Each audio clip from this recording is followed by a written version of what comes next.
रामकृष्ण हरी. देवशयनी आषाढी एकादशी निमित्ताने पारनेर तालुक्यातील प्रति पंढरपूर म्हणून ओळख असलेल्या विठ्ठलवाडीमध्ये स्वयंभू विठ्ठल रुक्मिणी देवस्थान तर्फे मोठ्या उत्साहात एकादशी सोहळा साजरा करण्यात आला.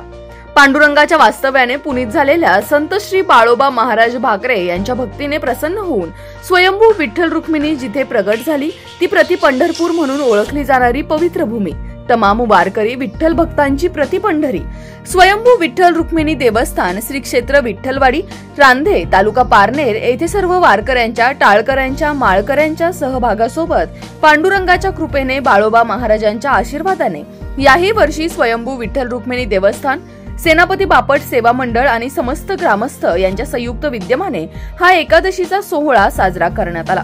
या प्रसंगी वेगवेगळ्या कार्यक्रमांचे आयोजन केले गेले होते. त्या सोहळ्याची सुरुवात पहाटे मूर्तीस अभिषेक, महापूजा आणि काकड आरतीने झाली. नंतर विठ्ठलवाडी ते रांधे ते विठ्ठलवाडी पायी दिंडी सोहळा पार पडला. यावेळी अहमदनगर दक्षिणचे खासदार निलेश लंके यांच्या पत्नी राणी लंके यांची प्रमुख उपस्थिती होती आणि त्यांनी फुगडीही खेळली. दुपारी 1 ते 3 ज्ञानेश्वरी महिला भजनी मंडळ किसननगर ठाणे यांची सुश्राव्य भजन आणि गावोगावहून येणाऱ्या दिंड्यांचं स्वागत सोहळा पार पडला. संध्याकाळी 5 ते 7 आळंदी विद्यार्थी वृंद यांचा हरिपाठ कार्यक्रम पार पडला. रात्री 7 ते 9 या वेळेमध्ये हरिभक्तपरायण अमोल महाराज गहांडुले यांचे हरिकीर्तनाचा सोहळा संपन्न झाला.